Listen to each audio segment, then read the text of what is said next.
Alors on est les élèves de la classe labellisée de Jeanne d'Arc pendant cette semaine des reporters de guerre.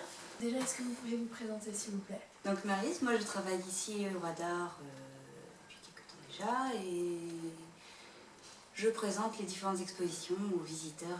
Et donc moi je suis Justine Richard, je suis toute nouvelle arrivée, comme chargée des expositions et de la communication. Et voilà, donc j'ai découvert tout récemment le prix Bayeux et l'exposition qu'accueille le Radar.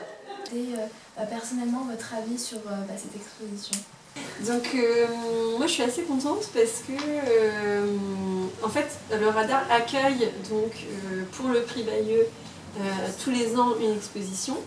Et cette année, on a la chance qu'elle réunisse 3 regards différents sur le conflit en Ukraine avec 3 médiums particuliers. La BD, l'illustration, la vidéo et la photographie et le texte.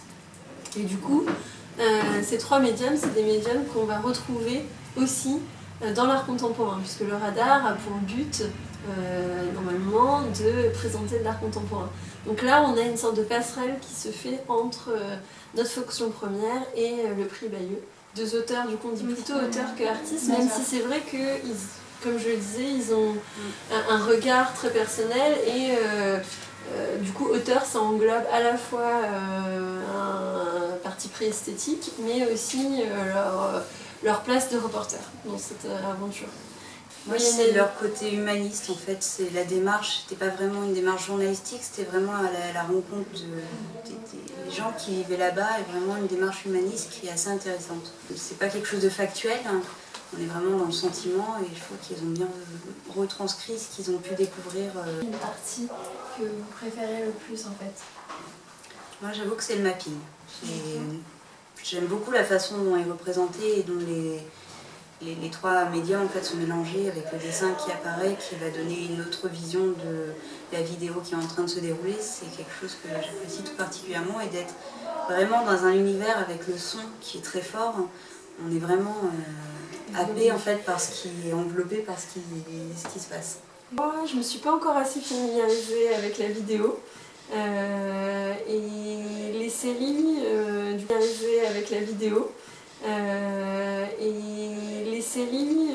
Du coup les séquences à chaque fois me touchent beaucoup. Je trouve que dans l'exposition, le blog, puisqu'au départ ce voyage a été diffusé sous le format du blog, le blog Le Monde, et je trouve que leur parti pris de déployer les supports sur le mur de l'exposition est très juste. Avec, vous allez le voir, je ne sais pas si vous avez remarqué, des formats différents à chaque fois pour rappeler la planche de BD et aussi un liseré blanc autour de chaque photographie. Et ça, je trouve que c'est un parti pris très juste du coup. On retrouve bien l'idée du carnet de bord, que ce soit le temps et l'espace est bien retranscrit du coup. Quelque chose à rajouter quand tu disais qu'il y avait les 3 médiums qui étaient utilisés en art contemporain. Au niveau du mapping, moi je trouve intéressant d'avoir cette installation en fait. On parle d'installation en art contemporain, quand vraiment le volume est pris et que le corps du spectateur intervient dans une œuvre d'art. Et vraiment avec le mapping, on a le corps, dedans l'œuvre en quelque sorte. Je trouve ça assez intéressant aussi le mapping de ce point de vue-là.